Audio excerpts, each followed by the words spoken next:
This program is designed to provide general information with regards to the subject matters covered. This information is given with the understanding that neither the hosts, guests, sponsors, or station are engaged in rendering any specific and personal, medical, financial, legal, counseling, professional service, or any advice. You should seek the services of competent professionals before applying or trying any suggested ideas.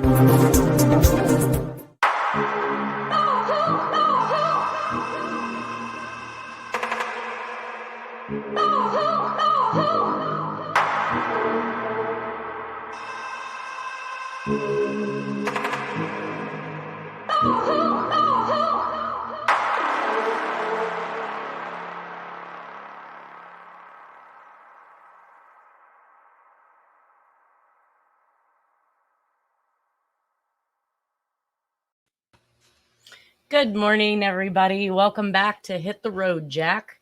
I have taken us back a couple slides here and thought that I would restart based on some new research that I completed this week.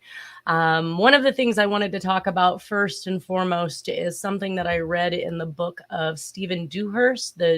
He wrote the book, The Demon of the Southwest Wind, which is in regards to the Zodiac and Jack Tarrance being the best suspect. I like something that he wrote about linkage blindness. It is founded by Dr. Stephen Edgar. In my industry, we have what I refer to, or what others would refer to, is form blindness. And we talk about this in regards to handwriting and fingerprint identification. It's basically something that occurs with individuals who cannot see flow, movement, or form. There is testing for that. We call it acuity testing. You basically look at a series of pictures and try to find pictures within pictures. If you're unable to find those pictures inside the picture, then you are typically considered to be form blind and probably not a good fit for the industry of handwriting identification or fingerprint identification. But in this particular case, we're talking about linkage blindness. So in 1984, Mr. Edgar received his PhD in criminology from Sam Houston University, recognized as the first PhD to be awarded for systematic research on serial killers. Dr. Edgar coined the term linkage blindness, which describes the human limitations in recognizing and apprehending serial killers. The nature of our society and of our organizations, particularly law enforcement organizations, impedes the flow of information and the sharing of ideas about the most difficult of crimes. Human psychology limits our ability to see patterns over large areas and extended periods of time. Normal people cannot easily comprehend the logic of psychopaths. I thought this was an extremely interesting statement, since that's pretty much what this case and the Zodiac case and the other light cases have pretty much come down to. I think the public as a whole has kind of decided that law enforcement was basically having a pissing contest. Everybody wanted to solve the case, so nobody wanted to share their information in fear someone else would solve it before them. And I don't think that I believe that now after reading this particular excerpt. It does appear that from time to time it is complicated for individuals to wrap their minds around the concept that a serial killer could be operating in several different states, or as many states as far and wide as I believe that the Zodiac killer did. So this kind of firmed up or brought to light some interesting views based on how I felt about law enforcement throughout these cases. So Mr. Dewhurst states that his uncle, a retired captain in California Highway Patrol, told him after hearing of the story about Jack and the Zodiac, he commented, "If you have the right guy, it all fits." And I really wanted to take everybody back to that, because my first goal was to prove that Dennis was not right and that Jack was not the Zodiac killer, because I was told he was not, and that I was told that I should not consider it as a serious case, that I should take it on for entertainment value. However, throughout all of my research and even Jack's belongings, I did not find anything that didn't fit. In fact, every time I thought I'd prove one way or another that he was not the Zodiac killer, I found that that information did not exclude him, and my hunt continued. So my job is quite like that as a handwriting expert. It's a link analysis, basically. So I may not be linking different types of MOs or different types of crimes, but what I do link is I link the matches or the dissimilarities in handwriting. So we follow a methodology called ACE-V. We analyze the information or the handwriting samples individually to determine the characteristics. We compare that analyzed information from one sample to the next sample to determine whether or not those characteristics exist, or if they do not, then we exclude. We evaluate the linking information for identification or exclusion. In a simple handwriting case where it is just a no disguise is involved or nobody's manipulating their handwriting, it is fairly easy to evaluate that information and make those cross comparisons to either exclude or identify. However, when you get into disguised handwriting, that's where I feel that the evaluation probably takes a deeper dive into determining identification or exclusion based on those particular characteristics. And then we attempt to verify through peer review, and that's the final step of the methodology, which means that if I'm going to testify in a case, or if a case is a rather complicated case, taking in a second opinion is always very helpful. Maybe they see something you didn't see, or they catch things that you probably should have brought up, or maybe they have a different opinion and they can prove that to you as to how their opinion might hold more weight. Either way, once we've completed that process, then we make that identification or exclusion of the individual. I did attempt to do a peer review through my mentor, as I had indicated earlier on in these presentations.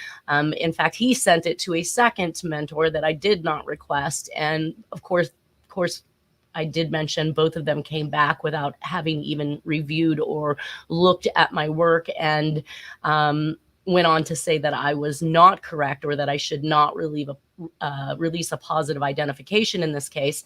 And that was simply because my mentor was working on his own book and documentary of the wrong suspect at that time. So I am putting out a call out to all government or law enforcement trained and privatized forensic document examiners for an honest peer review. I would be very excited to have something like that done, and it is always welcomed. Another thing in regards to these cases and the lipstick killings that we're covering right now was some information from Dolores Kennedy. I also found inside of Stephen Dewhurst's book, I actually found this in a internet search when I was doing some research this last week. So information from Dolores Kennedy. She's an advocate for Bill Hirons. She had been trying to have him released from prison and found innocent in these crimes for many, many years. She was working for Northwestern Law, the Bloom Legal Clinic Center on Wrongful Convictions. She stated that a local butcher, George Caraboni, was a suspect for this particular for the crimes in the lipstick killings, that he was a suspect who claimed that he had killed Frances Brown. He did not claim to have killed Josephine Ross, and I'm not sure at what point in time he made the claims that he had killed her, but he did not make any claims to killing Susan Degnan either, and that's the three that we're looking at in this series. He kept changing his story, so the police didn't take him seriously in regards to Frances Brown, even though he was a prime suspect in the Ohio torso murders, which occurred in 1935 to 1938. This was a series of murders that occurred revolving around the railroad, homeless individuals, men and women, and he definitely was bisecting them, removing heads, hands, arms, and sometimes cutting the torsos in half. In this particular series, in the lipstick series, we do find that I mentioned a black market meat butcher had been decapitated, and that is consistent with the torso murders. And he may be responsible for that particular murder, so I think he's likely a good suspect for it. But that MO does not fit what occurred to Josephine Ross and to Frances Brown. So they used the theory that the lipstick killer was possibly a butcher, but only when it came to the Degnan murder, which is the third murder, because like I said, again, the first two do not fit. So let's move back into Frances Brown. We already know the proximity of the address for Ruby Casacchio on Yale Avenue versus Edgewater, which was approximately 16 miles from where Jack has an address in Chicago, Illinois, in comparison to where the murders happened in Edgewater. So basically, the only thing I think I didn't mention in here was the fact that the house also was ransacked, just like it had been in Josephine Ross's case and in Bauerdorf's case. So we're seeing this attempt to disarray or to trash the house as if a robber was looking through to steal things, though we're finding a lot of valuables that are left behind, including money, which would indicate that it is not a robbery. So now we have something either more of a personal motive or he has been instructed to murder these people. So my job now has been to go back each week and actually investigate the individual victim to see what type of link they have in comparison to what is going on around them, to see if there's any connection. I did find that Frances Brown worked for the A.B. Dick Company before and after her work with the Navy Waves. I believe she was in the Navy Waves for approximately 3 years. What was interesting about this particular company is that while she was only in the administrative field for this company, these people were the makers of most of your production or printing presses. So over here to the right-hand side of the display, I actually have some of the different types of processing equipment that had been created or designed and the year that they were designed in. So I laugh sometimes when I say that technology is 50 years ahead of us and that a lot of things exist long before we're even aware of it. And a lot of people look at me like I'm crazy, that it isn't possible. If we just got the new iPhone yesterday, it must have just come out. When in reality, if we look at some of the dates of these printing presses and printers and things that have actually been designed and created and the year that they were put in use, I go back to the inkjet printing, which is something that I'm sure I didn't even hear of until the 2000s, but we can easily see that inkjet printing actually came about in 1950. So it actually kind of follows along with the technology when it comes out and how long it takes to funnel itself down to the public. And you can look through all of these different types of items like the digital printing in 1991. Wow, we were just barely getting into computers in my era in the 1980s, and those were even still the green and amber screens, which the printing that we had at that time was probably more like the dot matrix. And we see that the dot matrix came out in 1925. So clearly it had been being used for many, many years before it even passed my lap.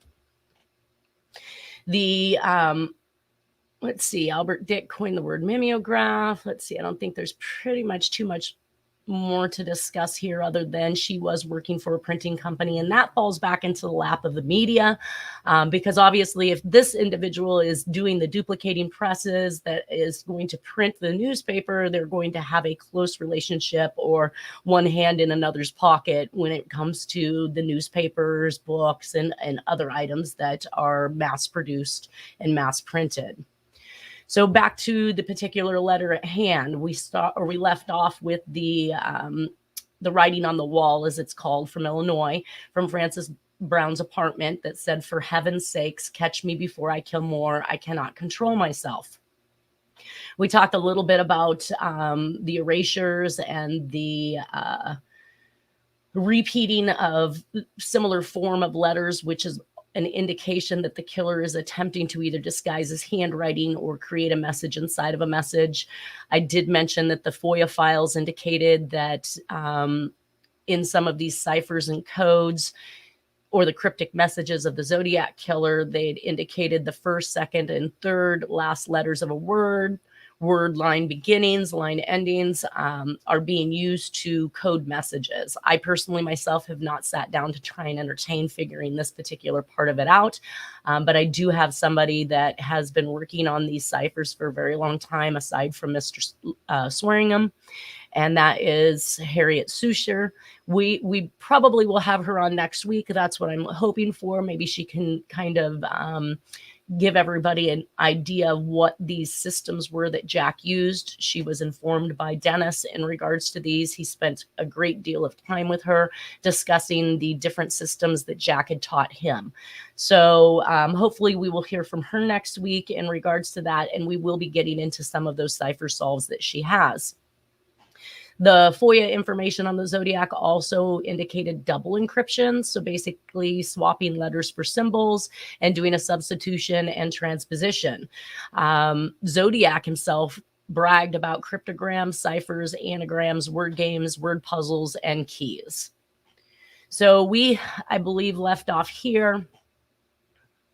Let me double check. Yes. So where I actually showed the first decode by Mr. Swearingham, it does give the identity of Jack Terrence. He said that he was unable to find any other name of any other suspect that had been listed to this point in this particular message, where the message actually came out to a solid message using all of the letters that were involved. And this includes our last suspect that I believe they came up with sometime this last year. June or July, somewhere around there, they came out and said that this guy Post, which I started to do some research on last night, was the Zodiac killer based on finding some things in his garage. I do want people to understand that Jack was a huge hoarder in storage sheds, and this was something that Dennis did too, albeit Dennis seemed to have lost more storage sheds than he was able to keep, and that means that a lot of the information, or even possibly a lot of the evidence that is in this case, may have been lost to the people who auction off storages. So some individuals have actually ended up with information or evidence in this case. One of them actually came back after purchasing the storage shed, seeing what was inside. They made contact with Harriet Suture because she happened to be in the Lower Lake area where the storage shed was purchased through auction, and indicated that he had found a bunch of information in regards to the Zodiac. He wanted to turn around and sell that information to somebody, so he had asked Harriet for a large amount of money in order to obtain this material back. And when she had indicated that she could not pay for that, he indicated he was going to take it to Hollywood himself and attempt to sell it, and hopefully he was going to get good money off of it.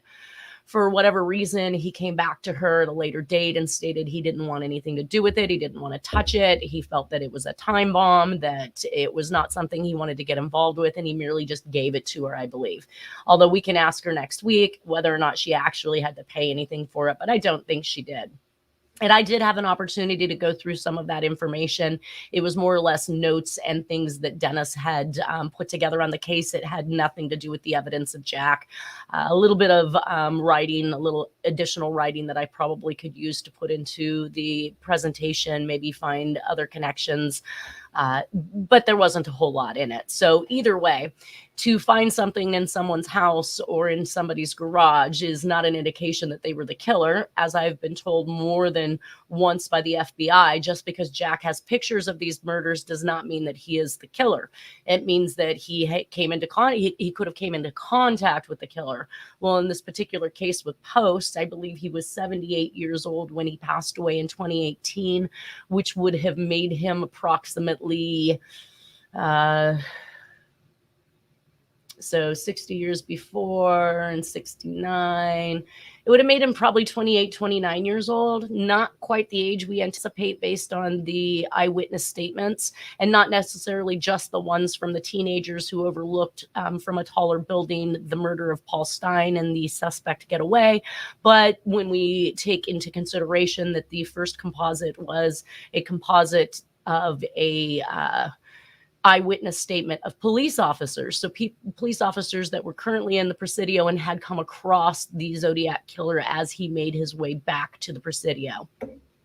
So I'm going to tend to believe that while they're trying to pin this on this particular individual, they state that they were able to cipher his name, but they haven't really given any information, nor have they provided any handwriting samples or anything else as far as evidence is concerned that would even allow me to begin to analyze that individual as a possible suspect for the Zodiac. So back at this one, the anagram used in ciphering this message within a message, it is something that the Zodiac actually used. So in this particular anagram, Lauren Swearingham found, "I'm Jack Terrence. I have slain FBR. I see more of them. You'll see more of me." So now it's a contention right now whether or not FBR means Francis Brown, with the BR being the first two letters of the last name, or if it's Francis Brown and Josephine Ross, though I'm not sure why he wouldn't have used a J if he used both the first initials of the names. Either way, it still fits in and it's not excluding anything. This person is definitely taking credit for Francis Brown, and in some people's mind as well, Josephine Ross with that R at the end. It does give Jack Terrance's identity. It uses the word slain, which is an unusual word, but in line with the Zodiac and other communications. I see more of them and you'll see more of me is definitely a concept that was used all the way through to the finale letter, which we looked at the beginning of these presentations. So when I went through this, the backward tease in this particular message serves as a monogram, if you will, for Jack, because if you were to put a J and a T together, this is exactly the type of symbol that you would end up with. So this backwards T, tau T, that looks like a J in the position that it's placed, is definitely giving us the indication that the individual wants us to pay attention to this because these letters are in reverse. The nuance will be seen in almost every communication that this will be attributed to in this career killer's reign of terror. So remember, this would be an immature writing since Jack was 17 years old at the time. We're going to see that hone in and get a little tighter and a little bit nicer and a little more fluid as we go. And actually, the individual who was incarcerated for this particular crime was 17 years old as well. So if anybody thinks 17 years old is too early to become a serial killer, law enforcement did not feel that way at the time, and they did in fact arrest a 17-year-old. Generally, when I find that a person attempts to disguise their handwriting, they merely use a form and construction they have in their arsenal. We talked about that at the beginning too. Every person has the ability to write each letter in 2 to 8 different styles. So I find that the disguiser is using a form that can be readily found in their handwriting. They just don't recognize that as something that they use on a constant basis. And their idea of it being different is literally just another idea or concept in their brain of how to actually execute that letter. We're going to actually see the same disguise used in this particular communication in other communications at different times throughout this killer's reign, but it is nothing that Jack didn't already have and use. And for instance, we look at the stemmed R. So I have a blue line that is drawn to this R that has a looped stem on the left side. And of course, if you go down to the red arrow underneath that R and the word more and compare that to the R in Jack's writing at a much later date, we see that he is still using that loop in that stem. So this is something that he's had and continued to use. Now it's written in lipstick. So our future red lipstick killer is in California. The Heaven's Sake is a Southern reference. Catch Me Before I Kill More is the same ploy as a wood post sign we're going to see here in a few minutes. The Zodiac, the Tim Miller letter, the Atlanta, Georgia child killer. It is just constantly and consistently brought up that there's going to be more. I Cannot Control Myself is one of the biggest ploys of the Zodiac killer. It's a classic I call Zodiac 101. The double hump N's and triple hump M's in cursive style in print in the middle of printed writing is equivalent to the Channel 9 newsletter by Zodiac and Jack. The loop stem R's, again, Zodiac uses them, Jack Terrance uses them, and we've seen them in the Tom Voigt letters in 2000. Use of the lowercase t taus and being transposed is definitely something that Jack enjoyed because that transposed T indicates Jack Terrance. By the premise, both those letters are combined into one single symbol. When we see these tau T's in Jack's writing, the Zodiac's writing, the Tom Voigt letters, writing on objects also, the wall versus a body or a purse seems to fall in line with this particular suspect as well. So not just writing on communications, but pretty much on anything where he can get that message out, and that includes a person's body. The cursive M with 3 humps can be found. We saw that back a couple slides before inside of Jack's writing. And the loop in the stem of the R, the curled tail of the T's, and the loop or curl of the top of the C are all traits and characteristics that can be found in Jack's handwriting. This being written in almost a poetic paragraphing or style is continuous in these communications as well. When I had finished the examinations on Jack and the Zodiac by doing the cross-reference, I found that the use of disguise letters in the Zodiac case was the letter A, N, K, C, M, R, T, L, and F. And we are going to see that these particular letters are the ones that are disguised in nearly every single letter. And we'll take a look at those letters so I can show you how I feel that they're disguised. So it's not just my assumption that they are, but there are indications to prove or to show that there was manipulation occurring in these particular letters. I find it extremely interesting that these letters were actually some of the most notorious signs or interpersonal writings that Jack used in his own writing. And these would be the ones that he would want to exclude from a communication as if he was attempting to disguise his handwriting and hoping that they wouldn't make an identification. However, I did find, as I had stated before, that we can locate these particular letters written in their natural form, and those natural forms are consistent with Jack's handwriting. So the for heaven's sake, catch me before I kill more, I cannot control myself, yielded 3, 6, 9, 13 letters, it looks like, that were capitalized. So if we went with the FOIA files from the FBI and we looked at all of the capitalized letters in this particular communication, these letters I came up with an FAVSAKABFIKIA. I'm not sure if that would yield anything or if that would anagram out to anything, but I do have it highlighted to be checked. One of the most important things that I found interesting about these cases, starting as early as they did, is that we are back from World War II. Men are coming home and taking back their jobs. Women are going back into the household.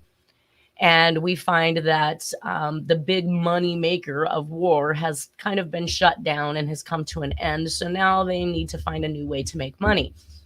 It was interesting that one of the newspapers had stated that the series of these killings, it was a detail custom made for Chicago sensationalists. They splashed across their front page the shocking work of the murderer they christened the lipstick killer. So from the internet, the media is making a killing on the sales of newspapers, which they are selling by the millions every time one of these tragedies occur. That doesn't mean that that's where the money ends, because, of course, there's follow-up reports and news articles that then become books, that then become movies. There's a lot of way that media has monopolized on the unsolved murders, even if they do have the wrong person incarcerated for it. The Chicago Tribune, which I placed this here rather than putting it into the Zodiac, but we'll probably recover it at the Zodiac timeframe. The Chicago Tribune is called out in the Zodiac murders by the release of a Dick Tracy comic reference that had not been released to the public yet. We're going to keep finding throughout the process here that the individual who's committing these murders has more information than they should have because it is not released to the public. So that is going to, that alludes to the fact that they are on the inside of something. They are aware or have the capability of getting information that the average public could not obtain, whether that is through the military, through the mob, through the media, through whomever's pulling these strings. The individual has information they shouldn't have. The killer in California somehow had this very secret information from Illinois. So here our Zodiac killer is writing actual statements from Dick Tracy comics that hasn't been released from the public, has not been published in the newspaper yet. And he's all the way back in California, not even Chicago, where the information is originating from. So I did do a little research on the background of Dick Tracy. His name was Gould. In 1931, he was hired as a cartoonist with the Chicago Tribune news syndicate. I always like to point out whenever there's a syndicate word involved, because most people associate that word with the mob syndicate. And introduced Dick Tracy in the newspaper, the Detroit Mirror, on Sunday, October 4th of 1931. The original comic was based on a New York detective Gould was interested in. The comic then branched to the fictional character that became so famous. He drew the comic strip for the next 46 years from his home in Woodstock, Illinois. Gould's stories were rarely pre-planned, since he preferred to improvise stories as he drew them. So that means that there isn't a whole bunch of drafts laying around of this thing well in advance if he is creating them as he goes, and that information is not a storyline that's being provided to him. He's coming up with it on his own. So yes, he rarely pre-planned, since he preferred to improvise stories as he drew them. While fans praised this approach as producing exciting stories, it sometimes created awkward plot developments that were difficult to resolve. In one notorious case, Gould had Tracy in an escapable death trap with Occasion. When Gould depicted Tracy addressing Gould personally and having the cartoonist magically extract him, publisher Joseph Patterson vetoed the sequence and ordered it redrawn. Late in the strip's Gould period, the Tracy strip was widely criticized for being too right-wing in character and excessively supportive of the police. Critics thought Gould ignored the rights of the accused and failed to support his agenda with an adequate storyline. The late 1950s also saw newspaper readership growing less tolerant of Gould's politics. So, again, we have somebody who is very interested in politics, or that they tend to write in regards to politics. This is actually one of the solves by Harriet Sucher, and I'm like I said, I'm hoping that next week she's able to appear and show us how she comes up with these particular solves based on Jack's methods. She decoded this message, and it shows the suspect is predicting his next crime, as the FBI indicates that the Zodiac killer did. I don't know the validity of this particular solve. Again, I am just posting what she has, but it appears that there may have been a hidden message long before the active ciphers and coding that we see by the Zodiac, which is something I quite frankly anticipated, because you don't just jump into cipher and coding. There has to be a start. There has to be baby steps where it begins. Basically, she took the message, the for heaven's sakes message, and applied what she believes to be Jack's particular methodology on ciphering. And she believes it came out to say Bugs Siegel and Virginia Hill went to Nixon for Lucky Luciano. Then they held the Las Vegas convention, and that Dagnan was next. So if this is the way the FBI was determining that he was premeditating or pre-planning his next event, then this might have been the solve that they had already linked onto. They already know about, and they're already very much aware that Jack Terrence is the killer at this point in time. And why he wasn't caught is another big question, as he asks in his own finale letter. So was there a list of victims since he began killing? I'm not sure. Might support his inclusion in the operations of what he referred to as the perverted underworld, mob activities, and wanting the forced busing or the forced killing to quit. Chicago area involved at this time had the Irish mob at one end and the Italian mob at the other end. Evidence throughout this presentation and communication calls out an Irishman. I'm not sure if that is a way to deter who they might be looking for as a suspect, or if it is a ploy to prevent them from believing it's an Italian. Either way, that was the two predominant mob affiliations in this particular area at the time. So Jack's discharge papers. Let's see here. Nope.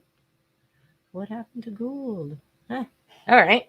Well, Jack's discharge papers show that he entered active services after coming home from World War II on 12/12/1945, which is 2 days after Francis Brown's murder. To me, that's always a perfect explanation for a ghost killer or a phantom killer, somebody who's no longer there, is that Jack has now up and left once he's committed this crime. And we're going to see that kind of cycle more prevalent as we go throughout the process and we track where Jack was, how long he was there, the possibility for his proximity to these murders, and then once he's gone, how these murders quit. This is exactly how we see this murderer operate and why he was so often in crime sprees referred to as ghost or phantom. Jack knows they won't find him if he has left the area. I believe that Jack would have traveled back to mom's for Thanksgiving, leave, holiday, visit in Chicago, whatever it might be, when he committed this last lipstick killing. And even on forward, here we see, I wanted to show everybody Jack's handiwork of skinning small game as an avid hunter. He could kill, skin, bisect at an early age. He knew exactly what he was doing. So he is that typical butcher, basically, only he learned from a very young age and was doing it back on the farm and hunting throughout his childhood. The next kill is going to exude this knowledge of anatomy, and the killer was thought to be a butcher at that time, as we discussed, or a doctor. A butcher is usually a hunter, a hunter is usually a butcher. If you are hunting game, you typically have to also butcher, clean, and prepare it for being edible. So Jack fits this bill, and we can see down here at the bottom of the presentation that he even places on his particular military application that he is, let's see, leisure time activities, fishing, deep sea, hunting, small game is what he places there. I think it's interesting that he felt the need to explain even further these particular hobbies. However, we're going to see some information that supports large game as well, because he talks about bear, and bear would be considered large, not small game. And here is that particular letter. So it takes a special sick person to write down this recipe. I always thought that when you were doing things like this, that this is something that you handed down to the next of kin through the act of applying it, which you would show somebody how to do it versus tell someone how to do it. However, Jack actually made himself a complete list, or what I call a recipe, to hide tanning.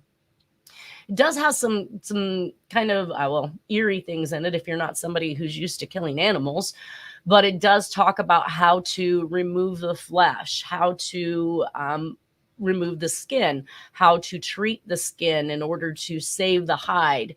And of course, it's an extremely long recipe. This is just the first 3 notes. It goes on for another 3. And we will also see that the Zodiac, in one of his communications, uses the concept of torture by applying salt to the victims and leaving them sitting in the sun so that they dehydrate and their skin leathers or burns. I also wanted to complete a handwriting examination between this cursive writing, the letter that was written to Hoover in regards to a possible suspect, the ghost writings in the Atlanta, Georgia child killer. That's all something that I will do as we approach those particular murders. Here is the additional 3 papers that are put onto this. Let me see if I can find the spot where he talks about the bears. There's a lot in here, but I don't want to actually spend the time reading this to you, where you can go back and look at these later for yourself. Just note that this is very, very explicit and specific as to what needs to be done to these individuals. And one of the things that shocked me, I giggled at last night, was that you had to make sure that all the salt was removed from the hide before drying. And the way to do that was to test it with your tongue. Disgusting. That brings us to the final murder in what I believe is the lipstick series, and that is on January 6th of 1946, Susan Dugan. She was murdered. She was taken from her home at 5943 North Kenmore Avenue in Edgewater, Chicago, Illinois. She was 6 years old, which is consistent with the next murder in California following these, which is another 6-year-old. It is also consistent with Susan Dugan, which was discovered missing from her bedroom as well. After searching the home and not finding the girl, her family called the police. Susan Degnan was actually dismembered in a wash basin in a basement of a nearby building. So even though we will find a ransom note in regards to this particular case that's left behind, stating that they would like money in return for the child, this is also consistent with what we saw happen with Susan Degnan. I'm sorry, with JonBenet Ramsey, where she was ransomed, or at least a letter for ransom was left behind, but the child was already dead at the time, so there was never any intention of a ransom happening. So while it looked like a botched kidnapping gone wrong, and the attempt was to ransom, both cases, the children were dead by the time the actual ransom letter was found. The body was washed and cleaned of any evidence, much like the previous two murders and other crimes in this presentation. Her disappearance earned significant publicity, and the police vowed to find whoever was responsible. Police did find a ladder outside the girl's window and also discovered a ransom note, which had been overlooked by the family. So even the family didn't find this in her room, which that's odd. But her mother was Helen Elizabeth Degnan, and Degnan's father was James E. Degnan, who is a senior OPA, or Office of Price Administration executive in charge of meat rations and pricing. Meat packers were on strike at this time, and executives were receiving threats upon their children. So we are seeing something play out that was currently rumored or going around at that time. The 7-foot ladder was held upright, was stolen from a nursery, and the anonymous caller, so suggesting the police to check the sewers. So we now have a killer who is then turning around and calling the police and giving them information where they can find these body parts or the crime that they've completed. And that, again, is Zodiac killer all day long. Once he completed that crime, he liked to make the phone call and let them know that he had committed that crime and that they should go find those bodies. In fact, in the Lake Berryessa killings with the Zodiac killer, he was under the impression that both victims had died when in fact one had survived. But he did stop in Napa to make that phone call on First Street from a payphone to the police to let them know he had just committed those murders. The detectives on this case was Leo Rourke and Harry Benoit. They did find that Degnan was beheaded, dismembered, and washed. That equals the Elizabeth Short, the Arizona murders, and the I-45 and more. Degnan's body had been washed in tubs in a basement of a nearby apartment building, which we had already discussed how many people were dumped in waterways or cleaned up in order to wash away any evidence. Being 6 years old is consistent with the first or the next murder in California being a 6-year-old, also consistent with the JonBenet Ramsey murder being 6 years old. Difference with JonBenet Ramsey is that the ransom note indicated they would behead her when in fact Susan Degnan was beheaded. So I'm not sure. I don't ever see that anything is too much of a coincidence, but that is definitely a coincidence. The letter was left on her bed, and the body parts were found in storm drains as the suspect moved away from the crime scene toward the town or train. So Degnan's body parts are found off Hollywood Boulevard, as I indicated before, in storm drains, and Black Dahlia was found near Degnan Boulevard in Hollywood. Extortion seems to be the MO here. However, I don't believe that it was. Again, this was a way to sensationalize things, get things into the newspaper. The backwards comma and sign, again, is the transposition of letters that we're going to talk about throughout this presentation. And there are huge political issues during this time over the meatpacking industry, where the black market butcher is decapitated during the same time. I want to research that, figure out who that black market butcher is. I just could not locate any information on him at the time. I'm more than happy to have anybody present that information or contact me with that information so that I can narrow that down. So Degnan's home was also on the same street as Josephine Ross. So I'm not thinking that that was any coincidence. And Degnan was killed 27 days after Frances Brown. So clearly there is some union involvement, which is mob syndicate playgrounds. And there is indication based on this book, once again, that the individual defecated at the scene. Now, I did not find any information that indicated that in regards to the Dugan case. And again, she was not killed there. So for it to state that he defecated at this particular scene would have meant that he stopped in the middle of the kidnapping to do that. So I'm not sure if I believe this or if this is just some more sensationalism to sell more books or to make the crimes look a little more hideous than they actually do. The ransom note was left in Susan Dugan's bed, but Dugan was never going to be returned. The identical type of ransom given in the John Benet Ramsey case and same age victims is why I drew these two together. Her body parts were found before the ransom note was even discovered. Here you can see the picture of the wash basin that was used to bisect Dugan's body in the basement of the adjacent building and cleaned up before the body parts were dispersed throughout town. So the timing of Black Dahlia's bisection is an anniversary, actually, I find, of the Dugan murder. So Dugan was murdered on 1/7 of 46, and Dahlia is going to be on 1/9 of 47.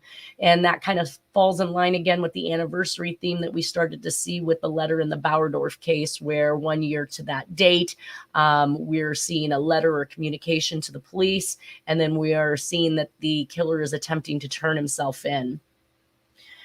And so one of the other interesting portions of this case is that Elizabeth Short is originally from Chicago, and she had visited Bill Hiron's trial, faking being a reporter. And supposedly the information indicates that she had gone to Chicago, Illinois with a man named Jack, who was a photographer. Now that fits right on in with Jack. And like I had said, Jack is traveling back and forth to see his mother. So again, here's information that I cannot exclude Jack with, at least based on what the newspapers are telling us. Jack is in fact a photographer. He is in fact capable of processing photography. And we will see this here shortly. His mother reportedly living in Chicago, and more pictures of Illinois by Jack are found. So we definitely have proximity set here. We talked a little bit about the anonymous phone call directing police to look in the storm drains near Dugan's home. And the head was discovered in a storm drain sewer that was in an alley 1 block from her home. And that is consistent with Fred and Edwina Rogers in 1968, which was found, which were bisected and beheaded as well. The right leg in a catch basin, torso in another storm drain, and her leg left in a drain in another alley. So in the I-45 and Santa Rosa hitchhiker murders, where body parts of other victims were found buried with or left with other victims' bodies, and sometimes only parts of a skeleton is found, which indicates a habit for the suspect to carry body parts from one location to the next location. Each location progressively further from her home, and finally her arms were found in a sewer on the other side of the Red Line Railway. So we have the train theme again, which is consistent with South Carolina and Texarkana. And placing of the items as the suspect left the crime scene is similar to the laundry or the cab murders in San Francisco of Charles Jarman that connects Jack by virtue of his job for Tahoe City Linen at the time of those murders. So a lot of things are connecting themselves even way back as early as 1945, 1946. Washed and stacked progressively from the scene. And that's pretty much what occurred in the laundry and the cab murders. On January 7th in 1946, the ransom note that was found by this time, some of the information that I noted on it was that get back the backwards comma, which is the transposition of the word, and the backwards tease, which is from consistent with the Francis Brown wall writing. Ready is spelled with 2 D's, is what I refer to as a double letter spelling error, which is consistent with the Zodiac. The word wait is misspelled with an E at the end, and that is consistent with the Los Angeles area letter that was found. We call it the Sorry Mary letter, which you will see as well. And that word wait is spelled incorrectly again. For wait for word, And do not notify. That's also seen in the John Benet Ramsey ransom letter, the FBI, which is found in John Walsh and Scorpion letters, or the police. So he's indicating do not contact these two individuals. And why no one else, I don't know, but these are the only two he's concerned with at the time. And he's asking for bills to be in low denomination. The backside of the ransom note indicates burn this for her safety. So again, we have the double letter spelling error. We have the letter E addition in the word wait, and we have the letter E error in safety where he did not actually use the E. The W construction is identical to a newspaper or a magazine print of the letter W, which is two V's crossing in the center to make the W. And do not notify the police, FBI or police is the same concern in Zodiac and Scorpion letters. Burn this for her safety. A letter to Bill Hirons to burn his plans for safety as well makes me think that one of the letters we're going to see that was in the possession of Bill Hirons, who was the person who was jailed for this particular crime. It's a running theme once again. Bills and fives, and wonder if this is a message to indicate that Bill Hirons has been sufficiently set up due to the fact there was no real attempt to extort any money in this case. So he may have just become the patsy, or the police were desperate to hem someone up so that they can consider this case solved in the mind of the public, when in reality, the killer is no longer in the state and we're safe at that point. And that's my belief, obviously. So it looks like we've come to the end of our segment. We will continue with the cipher solve next week of this particular message as it was done by Harriet Suchet, and see where we go from there. Thank you guys. Have a wonderful week. We'll see you next Friday.